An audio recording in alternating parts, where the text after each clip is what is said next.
Wizardreaders. I am Professor Brown and welcome to Wizardreaders. Today, I have a special book for you, of course. Now this one is a fairy tale, but with a little bit of a twist. Can you guess? It involves a frog, and not just any frog, but a ninja frog. This, my friends, is the tale of the Valiant Ninja Frog. Are you ready? Let's dive in. The stars twinkled, the moon shone, and Dad, Jamie, and Abby sat by a campfire, toasting marshmallows. "Tell us a story, Dad," said Jamie. "Yeah, a story," said Abby. "What kind of story?" asked Dad. "One with a prince," said Jamie. "And a frog," said Abby. "And a princess. And the witch," said Jamie.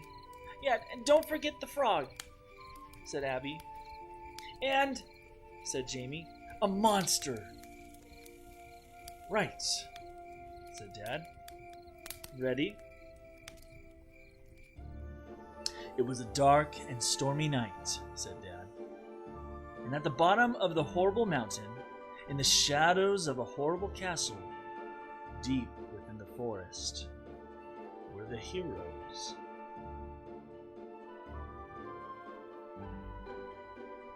There was the prince and his horse, handsome, brave, and bold.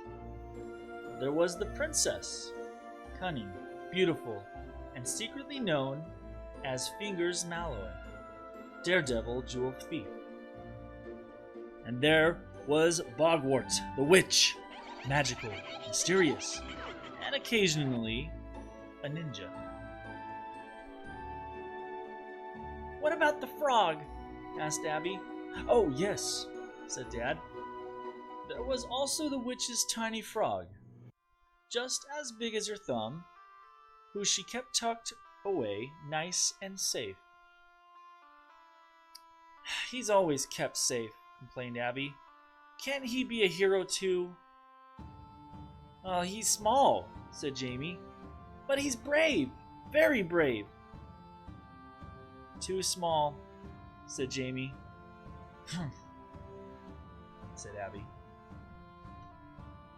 "Our heroes," said Dad, "were there because of the dreadful ogre named Gruber the Gruesome. Gruber the Gruesome was enormous. He had warts the size of plates. His hands were as big as tables, and the breath from his vast mouth carried the awful stench of broccoli." "Ugh, yuck," said Jamie. "I like broccoli," said Abby. "He was a rotten meanie," said Dad, "and he stole all the keys of the kingdom. Without their keys, no one could do anything. They couldn't get into their homes. They couldn't start their horses. It was chaos." "Yeah, like the time I accidentally dropped your keys down the drain?" asked Jamie. "Yes," said Dad, "exactly like that." Gruber had hidden the keys in a deep dungeon in his home, Castle Normals. But our heroes had a cunning plan. That evening, as Gruber sat in his parlor chuckling to himself about how rotten he was, there was a knock on the door. Knock, knock. "Who dare disturbs me?" bellowed the ogre. It was the heroes. "We're circus performers," they said. "We're here to entertain you." "Behold," said the prince, "the incredible skills of Andrew the Amazing Horse." Andrew the Amazing Horse could do all sorts of tricks, such as standing on his head. "And juggling?" said Jamie. "Yes, juggling," said Dad. "And walking the tightrope?" said Jamie. "Sure," said Dad. "Why not?" But while Andrew the Amazing Horse distracted the ogre, the princess and the witch sneaked past.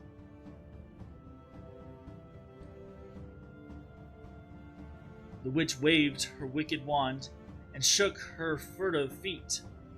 She hissed a crooked curse and glared evil eye and turned the dangerous door into jello.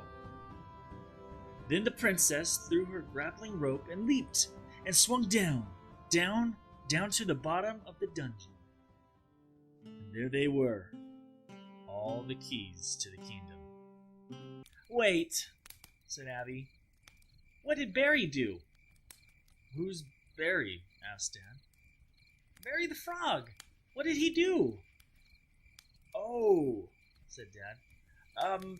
Barry kept a lookout." "That's boring," said Abby.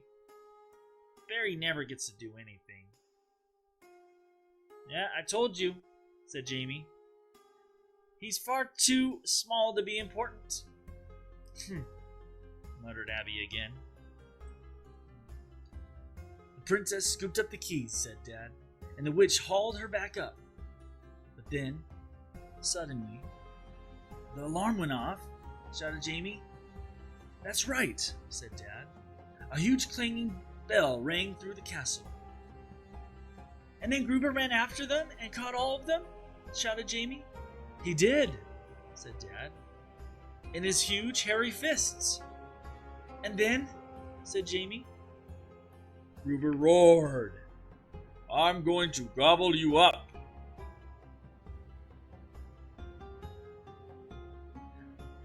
"Oh no!" gasped Dad and Abby. "So how did they escape?" asked Jamie. "Oh," said Dad. He stopped and scratched his head. "I don't know." "I know," said Abby. "Wait, I know," said Jamie. "The prince fights Gruber." "But Gruber's too strong," said Dad. "I know," said Abby. "Well, maybe the witch does some magic," said Jamie. "But she can't wave her wand and cast a spell," said Dad. "Stop!"